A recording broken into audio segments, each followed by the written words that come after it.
Content warning. This content may be unsuitable for viewers under 18 years of age and those sensitive to fear-inducing material. If you are under 18 or easily frightened, please do not watch. Viewer discretion is strongly advised. Something in the Pines. My cousin Jake and I had a ritual. Every summer, when normal people were fighting beach traffic and standing in lines at theme parks, we were deep in a national forest, with nothing but a cooler, 2 tents, and the kind of silence that cities will never know. This trip, I was 22, Jake was 24, we drove out to a stretch of forest in the Pacific Northwest that neither of us had visited before. Jake had been camping his whole life, Eagle Scout, the whole deal. I mostly just followed his lead and carried what he told me to carry. We left on a Tuesday. Midweek camping is a game changer. No crowds, no families with screaming kids, no college groups blasting speakers at the trailhead, just us, the trees, and whatever lived between them. We parked off a fire road near a day-use picnic area, shouldered our packs, and started hiking in. After about 20 minutes of pushing through brush and ducking under low branches, Jake found what he was looking for: a natural clearing, big enough for both tents, a fire ring, and the little folding table we'd brought for cards. Jake had his tent up in under 5 minutes. I took closer to half an hour. He didn't say a word about it, which is exactly why I loved camping with him. By late afternoon, we had a fire going inside a ring of stones we'd built ourselves, and Jake was already grilling. The man did not believe in roughing it when it came to food. We're talking marinated ribeyes, corn wrapped in foil, and a cast-iron skillet for the potatoes. I handled the drinks. We cracked open a couple of cold ones, put on a classic rock playlist through a little waterproof speaker, and settled in. If you've never sat around a campfire in the middle of a real forest, not a campground, not a state park with neighbors 15 feet away, then I don't know how to explain what that moment feels like. It's like the whole world shrinks down to just that circle of firelight. Everything else falls away. We talked until it got dark. Then we switched to cards. Jake pulled out the little folding table and we started with gin rummy, then moved to poker with a bag of peanuts as chips, and eventually landed on Uno, which is when things always get either hilarious or genuinely tense between us. That's when we heard it. I reached over and paused the music before either of us even said anything. We both froze, listening. It was humming. A low, tuneless, rhythmic humming, the kind a person makes when they're completely alone and think no one can hear them.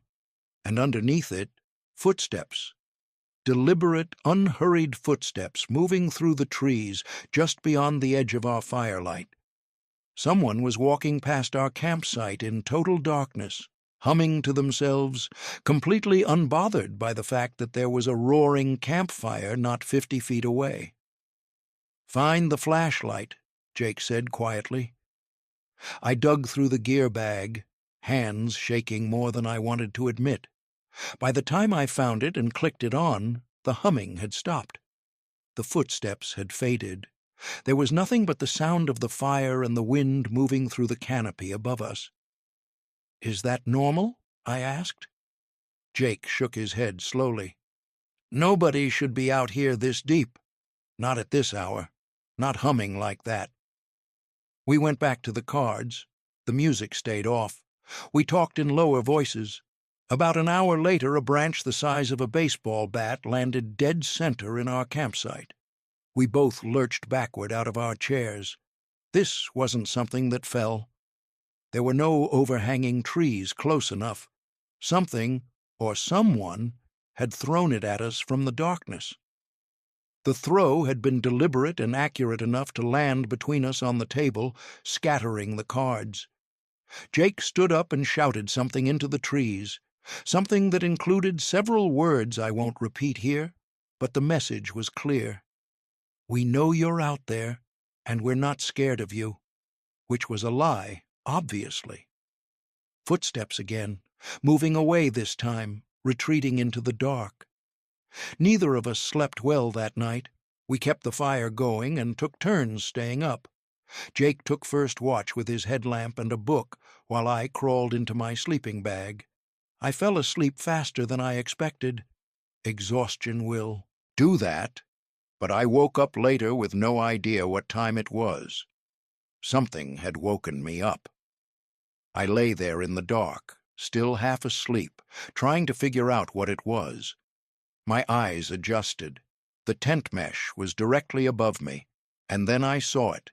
A head, silhouetted against the faint ambient light outside, pressed close to the side of my tent. Just a head, looking in. "Jake?" I said, my voice thick with sleep. I assumed he'd come to wake me for my shift. The head didn't move. "Hey, Jake, is it my turn?" And then the tent zipper moved, slowly, carefully. Whoever it was zipped it closed from the outside, and the silhouette was gone. I lay there for a moment, not fully understanding what had just happened. Then it hit me all at once, and I sat up so fast I nearly knocked the tent pole out. I unzipped and scrambled out into the campsite. The fire had burned down to coals. Jake wasn't at his post. I crossed the campsite and unzipped Jake's tent. He was inside, passed out in his sleeping bag, book still open across his chest. He'd fallen asleep on watch. Someone else had been at my tent. I shook him awake. He was disoriented for a moment. Then I told him, "There's someone here, right now, in this campsite." He grabbed his bear spray before he was fully upright. He told me to grab my sleeping bag and get into his tent. I went back for it alone, moving fast, and while I was inside my tent, I heard the humming again. Close, maybe 20 feet away, like it had never left. I grabbed the bag and ran. We spent the rest of the night in Jake's tent, both of us awake, bear spray in hand, listening to sounds move around the perimeter of our campsite in the dark. Branches, footsteps, that low, tuneless hum. When the sky finally started going gray, we packed everything and hiked out without saying much. Neither of us has gone back to that part of the forest. It's been 5 years. Jake mentions camping sometimes. I changed the subject. My dad used to tell me, "Don't fear the dead, fear the living. The dead can't touch you." He was right about that. The thing in the tree. I lost my father when I was 19. He died by suicide. I won't linger on that. Just know that it changed everything, and for a while I didn't really know what to do with myself. Among the things he left behind was a cabin. My parents had owned it together up in the Cascades, a little 2-story place surrounded by pine forest and mountain views. After he died, my mother couldn't keep up the mortgage payments, and renting it out wasn't covering the costs. It was going on the market within the month. The paperwork was already in motion. But for those final weeks, it was just going to sit empty. I decided to use it. I packed my board, grabbed my dog Ranger, a big black mutt I'd had since high school, loaded up my dad's truck with food and liquor and cigarettes, and drove up to the mountains. I wasn't running from anything. I just needed to be somewhere quiet that still felt like him. The first 2 days were peaceful. I snowboarded during the day, cooked simple meals, smoked on the balcony at night, and fell asleep to the sound of wind in the pines. Ranger kept me company. Between him, my game console, and a stack of movies I'd been meaning to watch, I was in no hurry to leave. The cabin had 2 floors, living room, small kitchen, and a guest bedroom downstairs. 2 rooms and a walkout balcony upstairs, attached to the master bedroom where I slept. The other rooms I never really went into. I kept those doors closed. I don't know why exactly. It just felt right. On the 3rd day, it snowed heavily enough that I stayed in. And that's when things got strange. Mid-morning, I took Ranger outside to do his business. The snow had been falling since the night before, covering everything in a clean, even layer, except it wasn't entirely clean. Around the cabin, close to the walls, near the windows, around the corners of the foundation, there were footprints, human footprints, sized like an adult. They were semi-fresh. The falling snow had softened their edges, but hadn't filled them in completely. Whoever made them had been here within the past 30 minutes or so. I told myself it was probably a neighbor. The two cabins nearby were empty as far as I could tell, but maybe someone had arrived while I was sleeping. Maybe they'd been out for a walk and wandered close. The footprints led away from the cabin toward the denser tree line, where they disappeared. Into the snow. I went back inside.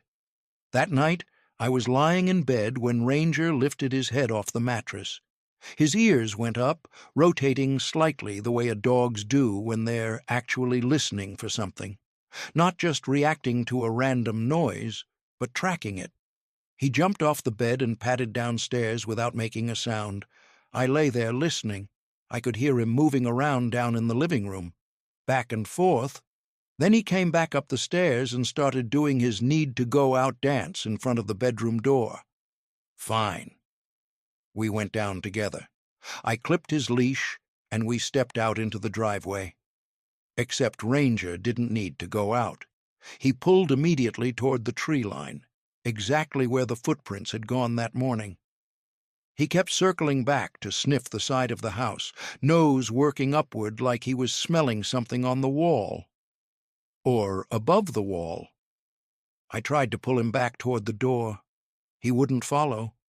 He just sat down in the snow and stared into the dark between the trees, ears forward, body completely still.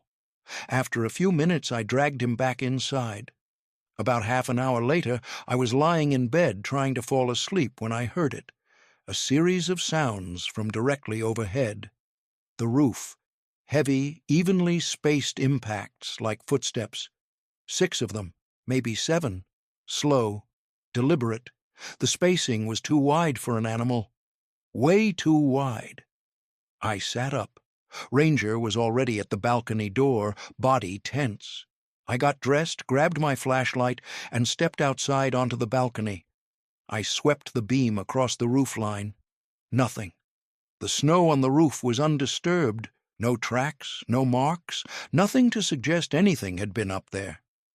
I stood on the balcony and smoked a cigarette, flashlight in hand, telling myself I was fine.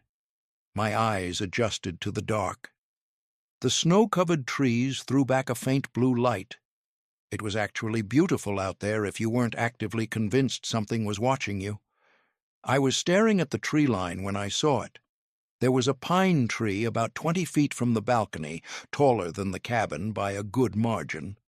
Midway up, where 2 thick branches formed a natural fork, something was crouched. It was pale, almost white, and impossibly thin. Long arms extended upward, gripping the branch above, legs folded beneath it. Its mouth was hanging open. It was completely motionless. It wasn't an animal. I don't know how else to say it. The proportions were wrong, the limbs were too long, the color was wrong, and it was watching the balcony. I stood there for a moment, unable to move, trying to convince myself it was a trick of the light or a weird shadow or the shape of branches in the dark, but it wasn't moving, and Ranger was pressed against my legs, shaking. Something in my head said, "Do not shine the light at it." I don't know where the thought came from. I just listened to it. I backed slowly into the room, pulling Ranger with me. I locked the door. Then I shone the flashlight through the glass at the tree. It was gone. I shut the curtains.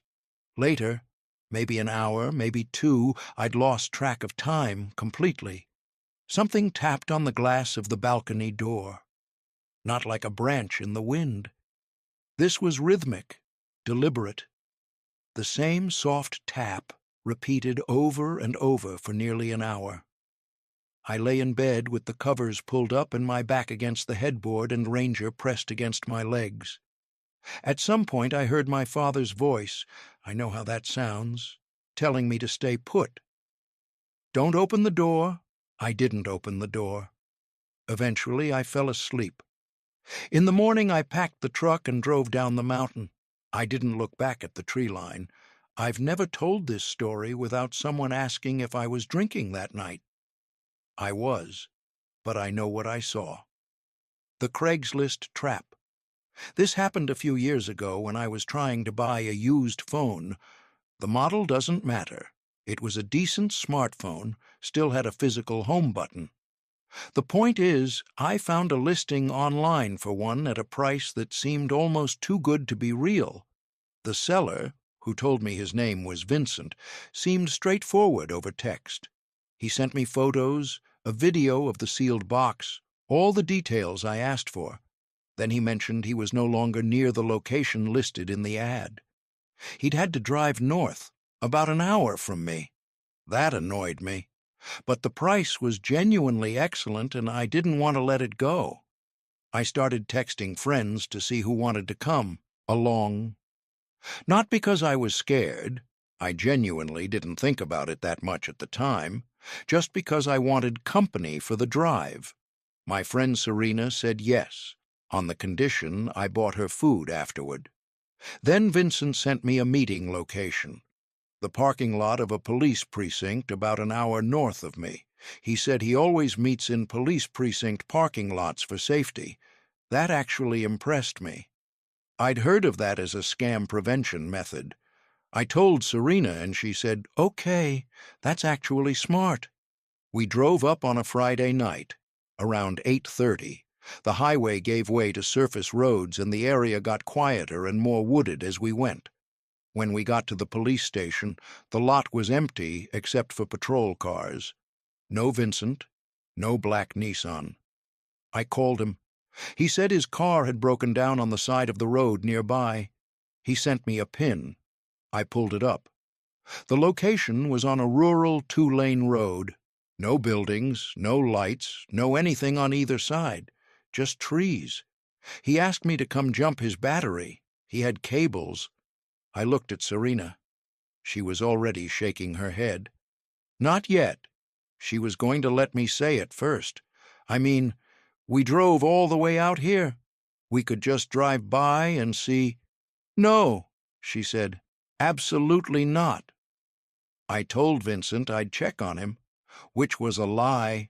What I actually did was drive slowly toward the location he sent, with both of us watching. And when we got to the stretch of road he'd pinned, we saw headlights, a black car parked on the shoulder, lights on, nobody visible inside or outside, no silhouette in the windows, no one standing by the hood, just a car sitting in the dark with its lights on in the middle of nowhere. "Keep driving," Serena said. I kept driving. Vincent called back immediately, then again, then again. I didn't pick up. He texted me, "I saw you. Why didn't you stop? Come back." I kept driving. We found a little diner about 10 minutes away and stopped in for coffee because Serena was owed food regardless of what happened tonight. The place was quiet, nearly empty on a Friday, which felt strange.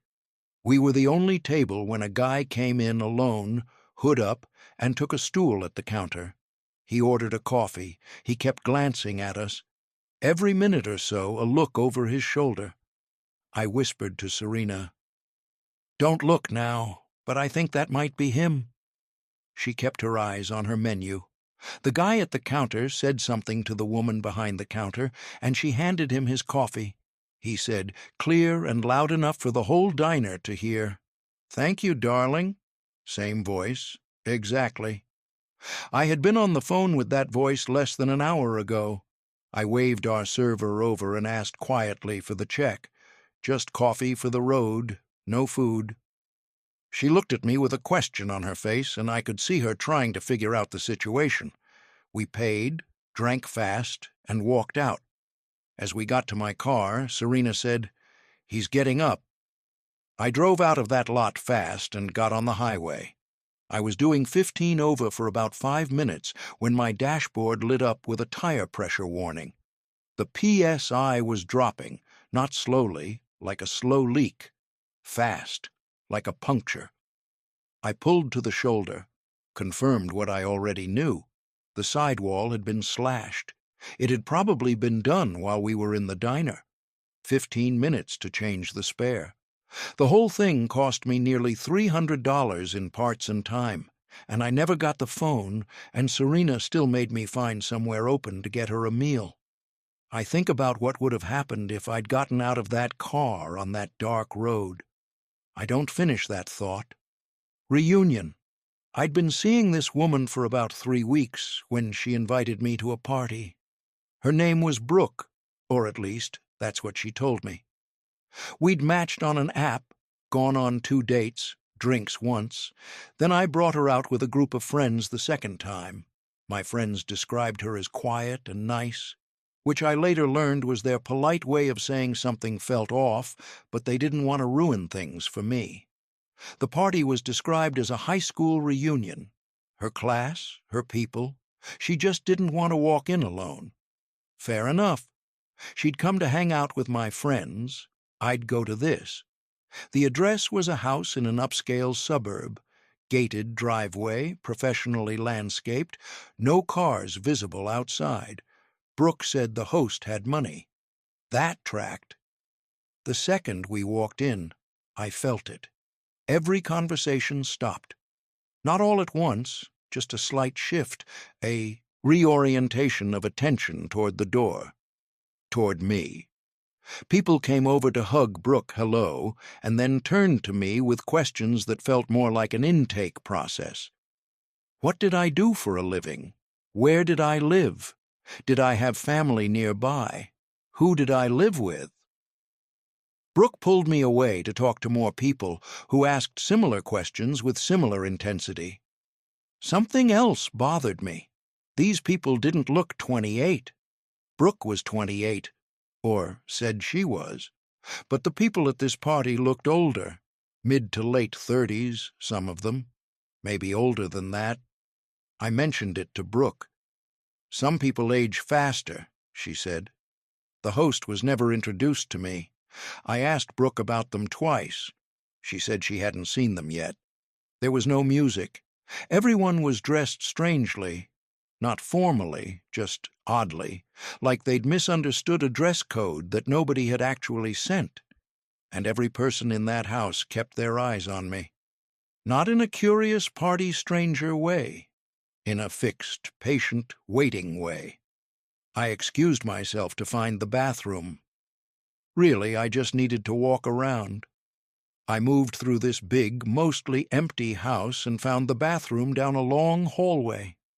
I went inside and locked the door and just stood there for a minute, letting my nervous system calm down. I texted my friends. This party is insane. Something is wrong here. Brooke texted me asking where I was. I said bathroom. Then I added, I want to leave soon. This is really weird. She replied, why? While I was typing back, someone knocked on the door. I came out. Standing in the hall was a guy, younger looking than most people at this party, maybe actually close to my age. He looked at me for a second and then said quietly, almost under his breath, you should leave. That girl isn't who she told you she is. I stood there. What do you mean? He asked what she'd told me the party was. I said a reunion. He made a short sound that wasn't quite a laugh and said, do these people look like they're at a reunion?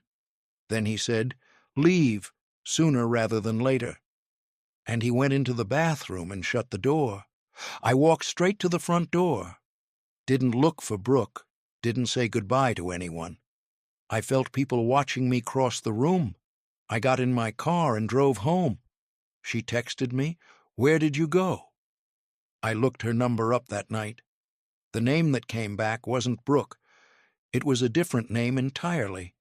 The address I'd picked her up at, both times she'd been waiting on the sidewalk, I'd never seen her come out of a building, didn't match the address associated with her phone number.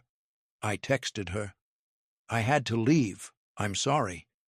Then I blocked her. My friends thought it was funny for about 3 days, and then someone said it sounded like the plot of a horror movie, and then nobody thought it was funny anymore. Especially not when I mentioned the name thing. I don't have theories. I just know I listened to a stranger in a hallway, and I'm grateful I did. Someone was in the house. I was 8 years old. My parents had me late in life. My older siblings are both a decade older than me, which meant that for most of my childhood it was just me and my parents rattling around in a house that had been built for a bigger family. My brother Daniel was 18, already driving, staying out late. My sister was away at college. One night I woke up to noise from downstairs. Voices, my parents' voices, urgent and low. I crept to the top of the stairs and called down. My mom appeared at the bottom and told me to go back to bed. Her face was tight. I went. A while later, the front door opened and then closed. Then silence. I assumed they'd left for some reason. I went back to sleep. The second time I woke up, it was quiet again. The front door had opened and closed downstairs. Footsteps in the hall. I thought it was my parents coming back. Or maybe Daniel. He was always coming home late and raiding the fridge. I lay there half asleep, listening to the sounds of someone moving through the house. Drawers opening, cabinet doors, the refrigerator. Just Daniel, I told myself. The footsteps came up the stairs, slowly, evenly, until they were right outside my room. My door opened. I was facing the door, but I didn't move. I didn't say anything at first. The room was dark. Whatever was at my door was a dark shape against darker darkness, the suggestion of a head, a silhouette. I said my brother's name, then my dad's, then my mom's. "Who's there?" The door closed. The footsteps went. Back downstairs. I lay there and convinced myself it was my dad, just checking on me. Being quiet because he didn't want to wake me fully. I convinced myself of this for about 20 minutes. Then curiosity won. I went downstairs in the dark, through the hallway, toward the kitchen, and I stopped in the doorway because there was a figure standing in the middle of the kitchen. Tall, still, just standing there. "Dad?" I said. A voice said, deep and quiet, "Go back upstairs." Something about the voice wasn't right. I ran. Back upstairs, door closed, blankets pulled up. I lay there and told myself it had been my dad. Told myself the voice sounded weird because he was tired. Told myself this over and over, until I heard the front door open again, and my parents' actual voices coming in from outside. I went to the top of the stairs. They were shocked to see me awake. My mom came up immediately. I told her someone was in the kitchen. A man's voice told me to go back upstairs. My dad searched every room of the house with the handgun he kept in the bedroom closet. My mom called the police. The responding officers took my account while my dad kept searching. They found nothing. What they did find was that the front door had been left unlocked. My parents had gotten a call from the hospital. My brother Daniel had been in a car accident. They'd rushed out so fast they'd forgotten to lock up. Someone had walked into an unlocked house, into the kitchen, up the stairs, to my door, and the only thing that stopped them from doing whatever they came to do was a little kid calling out in the dark. I don't know what they wanted. Nothing valuable was taken. Maybe my voice scared them off. Maybe they weren't there for objects at all. I was 8 years old. I didn't understand any of that then. I'm an adult now, and I understand it completely, and that's somehow worse. The night caregiver. I've been a direct care worker for going on 9 years. I've worked with adults who have developmental disabilities, dementia, various cognitive conditions. I've seen a lot. I've handled situations that would shake most people. I thought I'd encountered everything this job could throw at me. I worked one night for a woman named Ruth. Just one night. Here's why I never went back. Ruth was 67. She lived with her daughter Carol, who worked overnight shifts and needed someone with experience to stay with Ruth while she was out. Ruth had dementia. Carol was clear about that up front. She told me Ruth might get up and wander at night, confused, disoriented, and I'd need to calmly guide her back to bed. Not sleepwalking, Carol emphasized, just a symptom of the dementia. Carol showed me the house, introduced me to Ruth, who smiled at me sweetly and seemed perfectly calm, and then left for work. It was about 9 p.m. I settled in the living room, put on the television, and started working through the shows I'd been behind on. Easy enough. About an hour in, I heard footsteps upstairs. I went to the base of the stairs, called Ruth's name, asked if she needed anything. No answer. The footsteps retreated, her door closed, probably just the bathroom. An hour after that, I went to the kitchen to get the sandwich I'd brought. When I came back through the doorway into the living room, Ruth was standing right there in the dark. I nearly dropped the plate. Did drop the plate, actually. It shattered. I apologized, bent to clean it up, and she started yelling.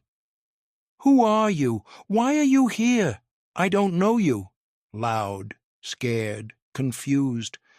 I talked her through it, gently, the way I'd done 100 times in this job. Reminded her who I was, that her daughter Carol had brought me here to help. It worked well enough. I got her back upstairs, gave her some melatonin, made sure she took it, got her settled in bed. A few hours later, exhausted, I used the spare room Carol had offered me and lay down. I was out in minutes. I woke up to a slamming sound, rhythmic, regular, once every second or two. Something in the kitchen. I went downstairs and looked around the corner into the kitchen. In the dark, just a silhouette, lit faintly from the appliance lights, Ruth was standing in front of the oven, opening the door and slamming it shut. Over and over. I said her name loudly. She stopped, turned, looked at me. Shut the oven one last time, then walked toward me, up the stairs, into her room, and slammed her door.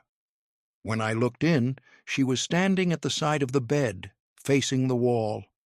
I guided her back in, covered her up, said good night, went back to the spare room, set a mental alarm and tried to stay awake. Failed. I don't know how much later it was when I woke up again. The room was completely dark. I lay there, adjusting, trying to figure out what had woken me. Then I heard it. Movement inside the closet across the room. The closet door was slightly open. A shadow was visible in the gap. A head-shaped shadow. I said her name. Silence. "Ruth! Ruth! Is that you?" The door pushed open and she came toward the bed slowly, repeating what she'd said hours ago. "I don't know you." "Who are you? Why are you in my house?" I reached for the lamp, got it on, and saw that Ruth was holding a large kitchen knife at her side. Everything changed in that moment. This was no longer a confused elderly woman I needed to calm. This was a threat, an immediate physical threat with a weapon. I screamed at her to put it down. The scream startled her. She got louder, more agitated, kept coming toward me. I mapped the room, found a path around her, jumped off the far side of the bed and ran. She swung. I felt the air move. It was a slow swing, a weak one. But it was an attempt. I got downstairs, out the front door, and called Carol instead of 911, as she'd specifically asked me to do in case of any issues. Carol was less than understanding. She told me not to leave. I told her her mother had just tried to stab me. She asked me to stay outside until she could get home from work. I stayed outside. When Carol got there and went in, Ruth was in bed, sleeping. The knife was on the nightstand. Carol accused me of exaggerating. She changed her mind when she picked up the knife. I drove home at 4 in the morning and have never returned to that house. Ruth was the most frightening situation I've encountered in 9 years of this work, and not because of the dementia, because in that closet doorway in the dark, holding a kitchen knife, she looked completely calm. The roommate. When I was 23, I had to relocate for work. New city, knew basically nobody, needed housing that wouldn't eat my entire paycheck.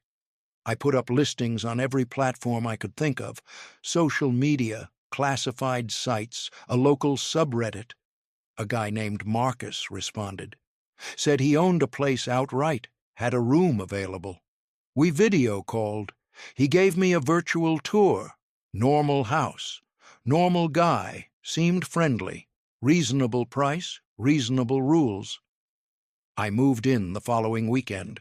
The first thing I noticed when I pulled up was that Marcus was short, eye level with me, and I'm 5 feet 4 inches.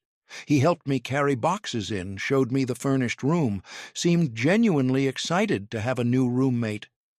The rest of that first day, he kept finding reasons to check in.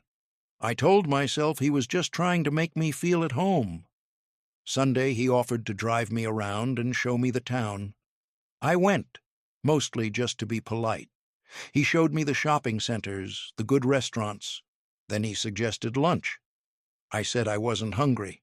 He immediately pivoted to drinks. I said I don't drink on weeknights.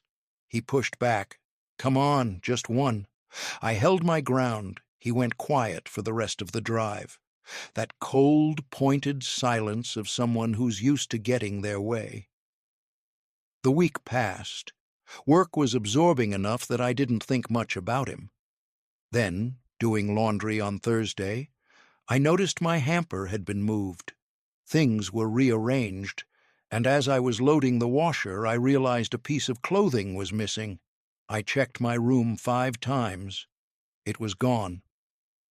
I bought a lockable doorknob from the hardware store and swapped it out while Marcus was away. I planned to mention it when I saw him. I didn't get the chance. He came home late, and at 1:30 in the morning there was banging on my bedroom door. He was saying my name, and he didn't sound calm. I pretended to sleep. I had a feeling I already knew what this was about. In the morning, his texts confirmed it. We need to talk. I asked if it was about the doorknob. He said yes. He told me it comes off today. I wrote back carefully. I said I hope he could understand that I'm a woman living with someone I don't know yet, and I'd feel safer having basic privacy in my room. He replied that he understood where I was coming from, and then said no anyway. Old doorknob goes back on. His house, his rules.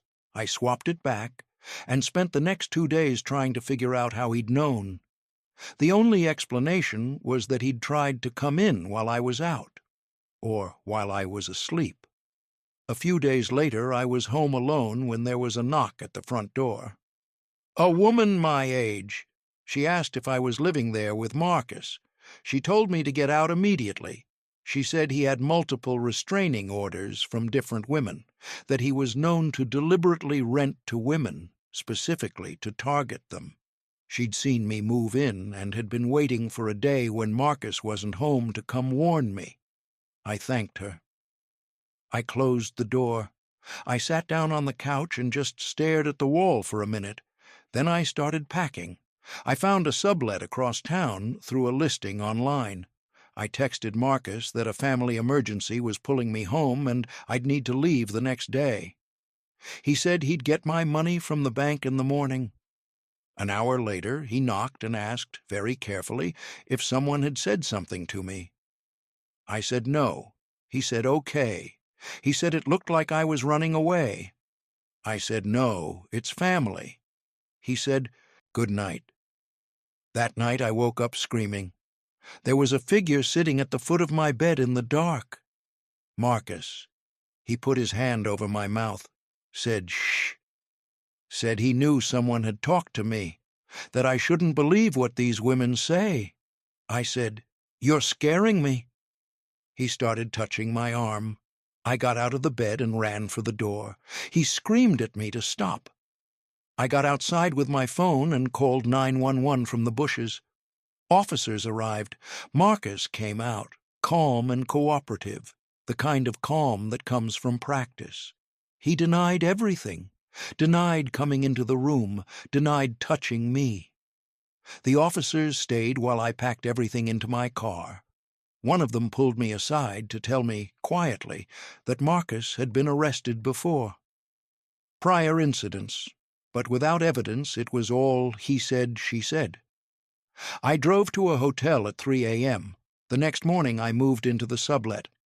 I have never lived with a man I didn't already trust completely. I have never rented a room sight unseen without extensive background checks, and every place I've lived since has had a lock on the bedroom door. The woman at the door. I was 15, home alone. My family was out for reasons I don't fully remember, just that I had the house to myself on a Friday night, which meant gaming. I was deep into an online strategy game on the PC in my first-floor bedroom when the doorbell rang. I paused the game and went to the door. "Who is it?" My standard protocol any time I was alone. A soft voice on the other side. A woman.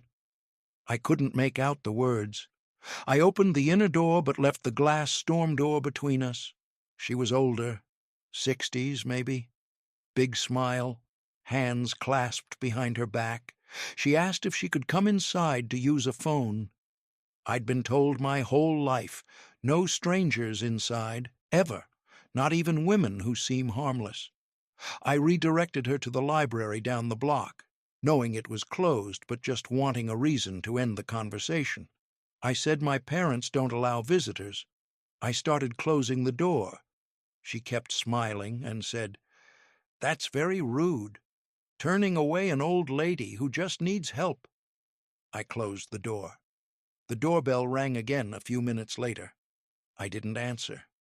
Then I heard it, something tapping on my bedroom window, metallic. A rhythmic clinking against the glass from outside. My room was the only one lit in the whole house. She knew where I was. I turned off my monitor, sat very still. The sound continued for several minutes, then stopped. I moved to the living room and sat in the dark. The doorbell rang again, then twice more.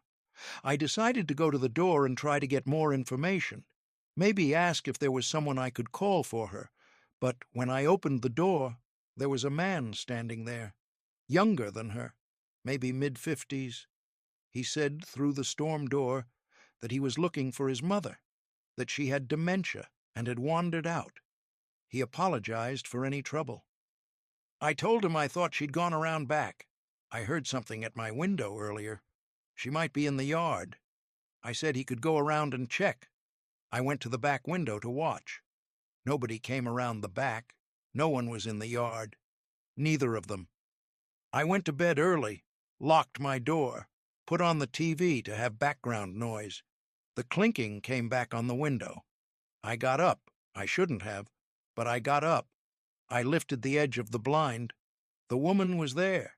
Same smile, same hands, but in one hand was a kitchen knife, and she was tapping the flat of the blade against my window glass, slowly, rhythmically, and staring directly at me. I dropped the blind, got into bed, stayed there. The doorbell rang several more times, then it stopped. I didn't sleep for a long time. In the morning, I told my dad. He said I'd done everything right.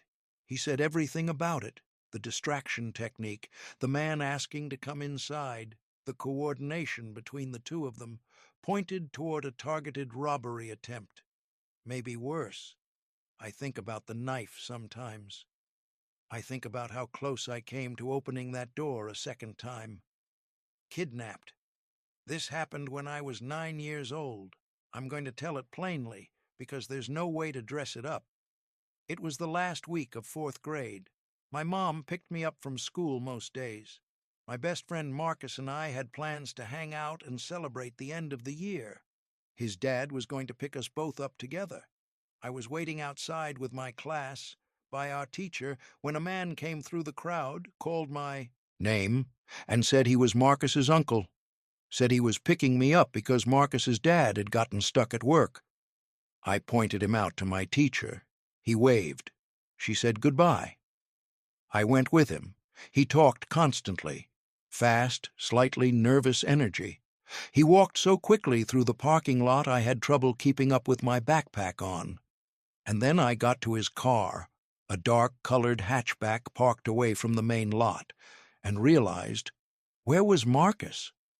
He said Marcus was already at the house, had gotten a ride earlier.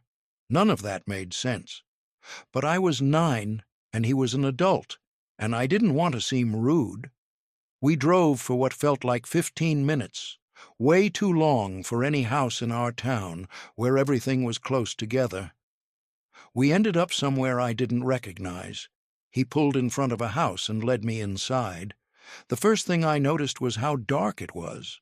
All the curtains drawn, a single lamp in the corner throwing yellow light. He locked the door behind us. I asked where Marcus was. He said he thought Marcus was downstairs, playing games. Go ahead and wait here, he'd go check. He went into a back room. I heard a door open. Footsteps going down into a basement. I went to the front door. There was no handle or button to unlock it from inside. It needed a key. I found the kitchen. There was a phone mounted on the wall. I picked it up and dialed 911. When they answered, I whispered, "Please come to this house. I've been kidnapped." They stayed on the line. I hid the phone under a dish towel in the corner of the counter with the line still open. I went back to where he'd left me. He came up from the basement. He called my name, said Marcus was downstairs. Come on. I asked if I could leave. His expression changed. Something moved behind his eyes. He walked toward me slowly, friendly tone still trying to stay in his voice, and grabbed my wrist. I screamed. He screamed back at me to stop, that he'd let me go if I calmed down. I didn't calm down, but I stopped screaming, because I had called the police, and I needed him to think he had control of the situation. He took me to the basement, locked the door at the top of the stairs. I sat in the dark on a concrete floor under a single bulb, listening to him walk around upstairs. Then the doorbell. 3 times. Hard knocking. The knocking kept going. He didn't go to the door, then a loud crash. The door coming in. Multiple heavy footsteps, voices shouting. I screamed, banged on the basement door. A police officer opened it from the other side and pulled me up and out. There were at least 4 patrol cars in front of the house. The man was brought out in handcuffs. I told 2 officers everything I remembered. My parents arrived. My mom cried for a long time. Months later, we learned more about how he'd known to target me. He'd been a professional contact of Marcus's father who had overheard, somehow, that Marcus's dad would be picking up 2 kids on the last day of school. He planned the rest from there. My mom took me to counseling for almost a year. My teacher was spoken to by the school district. My parents had strong words for her, because the one person standing between me and that man had been her, and she'd waved him through without asking a single question. I called 911. That's the reason I'm here. If you're young, or if you have kids, that's the only thing I want you to take away from this. If something feels wrong, call. Don't wait. Don't talk yourself into it being fine. Call. The Rocking Chair, New Year's Eve, 2020. Everybody was desperate to close the book on that year. My friend Logan threw a house party. Nothing massive, maybe 20 people, close friends, and some of his extended circle. His parents were out for the night. I drove over early to help set up, claimed one of the upstairs rooms so I could drink without worrying about the drive home. The party was fine. Midnight came, we cheered, people started clearing out by 1 a.m. By 3 a.m. it was just Logan, me, and our friend Dominic passed out on the sectional. Logan and I were having one of those end-of-party conversations that feels profound at the time, talking about the year, about what we hoped the next one would look like. That's when we first noticed the sound. It was intermittent at first, a slow, rhythmic creak. We both heard it at the same moment, glanced at each other, went back to talking. We told ourselves it was the refrigerator or the pipes or the house settling. Houses make sounds, but it kept going. Every few minutes that slow, deliberate creak, not random, not irregular, a pattern. We got up. We tracked it through the kitchen, past the laundry room, to the basement door. Logan opened it. The sound was unmistakably coming from downstairs. He called down, "Hello? Anyone down there?" The creaking stopped. We stood at the top of the stairs for a full minute without moving. Then we decided to go down together. We were drunk. We grabbed knives from the kitchen in a moment of genius that, in retrospect, was mostly a liability. But we went down. Logan's basement wasn't fancy. A couch, an old TV, a little bar set up, some storage along the walls. We searched behind every piece of furniture, every corner, under the stairs. Nothing. Then I saw the rocking chair against the far wall. It was stopped, perfectly still. I went over to it, reached out, and gave it a push. The sound it made was exact, identical, the same specific creak we'd been hearing upstairs. Logan and I looked at each other. The chair was still again. We ran up those stairs faster than I've moved in my adult life. Logan locked the basement door. It stayed locked for 3 days until his parents came home. Later, a week later, maybe 2, Logan's mom mentioned the chair, said it had belonged to his grandmother, that she'd kept it because she couldn't bear to get rid of it, that his grandmother had spent hours in that chair near the end of her life. I didn't say anything. I don't believe in the paranormal. I really don't. I've never seen anything I couldn't explain before that night or since. But something moved that chair, and whatever it was stopped when Logan called down into the dark. Make of that what you will.